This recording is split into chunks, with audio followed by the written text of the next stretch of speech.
কানাইলাল জিউর মন্দির। এখানে কিন্তু বাবর এবং পলাশ নরসিংদী স্থাপিত হয়েছে 1935 বাংলা এবং 1778 খ্রিস্টাব্দে। আমি যদি ভিতরে প্রবেশ করি, ভিতরে প্রবেশ করলে যদি আমি দেখতে পাবো এখানে কিন্তু দেয়ালের মধ্যে আপনি দেখতে পাচ্ছেন আপনার হিন্দিতে কিছু লেখা আছে এখানে। তারপর ভগবান শ্রীকৃষ্ণের ছবি এবং পঞ্চতত্ত্বর ছবি এবং মা কালীর ছবি, এবং এখানে কিন্তু আপনি দেখতে পাচ্ছেন অনেক দেবাদেবীদের এবং বাবা লোকনাথের সব কিছু। কিন্তু আপনি ভিতরে যখন প্রবেশ করবেন সামনে আর একটা গেট দেখতে পাবেন। এখানে কিন্তু আপনাদের যে সূর্য চক্র আছে সেই চক্র অনুযায়ী কিন্তু এখানে একটা বৃত্ত দেওয়া আছে।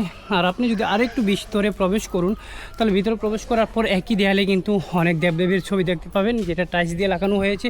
আর আপনি যদি এখানে দেখতে পান যে এখানে কিন্তু প্রণামী বক্স দেওয়া আছে। আর এখানে দেখতে পাচ্ছেন আপনি যদি এখানে ভিতরের দিকে আপনি লক্ষ্য করুন, এখানে কিন্তু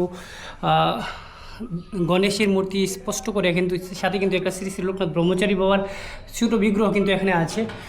আপনি যদি এটা দেখেন উপরে কিন্তু একটা চীন আকৃতি এবং সাথে কিন্তু একটা বটগাছ আপনি দেখতে পাচ্ছেন। আর এখানে দেখতে পাচ্ছেন যদি আপনি এটার লক্ষ্য করেন তাহলে এখানে আপনি দেখতে পাবেন যে একটা, যেটা এখানে সবসময় বা প্রতি বছরে এখানে আপনার কৃষ্ণ যে নাম সংকীর্তন করা হয়, এটার কিন্তু একটা আশ্রম যেখানে প্রতিটি মানুষ আপনি দেখতে পাবেন মাঝখানে বৃত্ত আছে এখানে। আর আপনি যদি ভিতরে একটু সামনের দিকে লক্ষ্য করুন তাহলে দেখতে পারবেন যে মন্দিরটা, মূল মন্দিরটা স্ট্রাকচারটা প্রাচীনকাল থেকে যেভাবে উঠে আসছে আপনি দেখতে পাচ্ছেন এখানে এই মন্দিরের। আপনি উপরে দেখতে পাচ্ছেন সূর্যচক্র কিন্তু উপরে আছে, একেবারে উপরে সূর্যচক্র। আর আপনি চতুর্দিকে যদি আপনি লক্ষ্য করুন দেখবেন যে দেবাদিদেবের মহাদেবের এবং নানান যে চিত্র আছে আমাদের সনাতন ধর্মের রীতিনীতি অনুসারে, সেই চিত্র কিন্তু আপনি স্পষ্টভাবে দেখতে পাবেন এখানে, ঠিক আছে। আর যদি আপনি একটু এদিকে যান তাহলে দেখতে পাবেন এখানে চিত্রগুলো কি সুন্দরভাবে স্থাপিত করা আছে আপনি দেখতে পাচ্ছেন এখানে। আমি যদি আপনাকে চতুর্দিকে দেখানোর চেষ্টা করব। আর এখানে হয়তো যখন কোনো অনুষ্ঠান হয়, ভক্তদের সমাগম বেশি হয়, তখন কিন্তু এখানে হয়তো রুমগুলো এখানে থাকার জন্য ব্যবস্থা করা হয় বা কোনো প্রসাদের জন্য ব্যবস্থা করা হয়।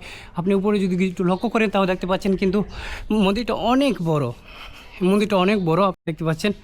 মন্দিরের আশেপাশে এবং মন্দিরের যে স্ট্রাকচার এবং মন্দিরের যে কাঠামো আপনি কিন্তু এখানে দেখতে পাচ্ছেন। এখানে কিন্তু পূর্ণ 4 তলা বিশিষ্ট এই মন্দিরটা আপনি দেখতে পাচ্ছেন। আর এখানেই কিন্তু অফিস কক্ষ আপনি দেখতে পাচ্ছেন, এখানে কিন্তু অফিস কক্ষ শ্রী শ্রী কানাইজিউর মন্দিরের পরিচালনা করুন। আমি যদি অফিস কক্ষের ভিতরে প্রবেশ করে আমি আপনাদেরকে দেখানোর চেষ্টা করি, এখানে কিন্তু দেখতে পাচ্ছেন প্রতিটি চেয়ারে, হয়তো এখন অনুষ্ঠান নেই বলে কিন্তু মানুষ নেই, এই একটা সময় থাকে যেখানে প্রতিটি মানুষ এখানে প্রতিটি ভক্তদের জন্য সেবায়িত করার জন্য কিন্তু এখানে উপস্থিত থাকেন এবং প্রতিটি ভক্তদের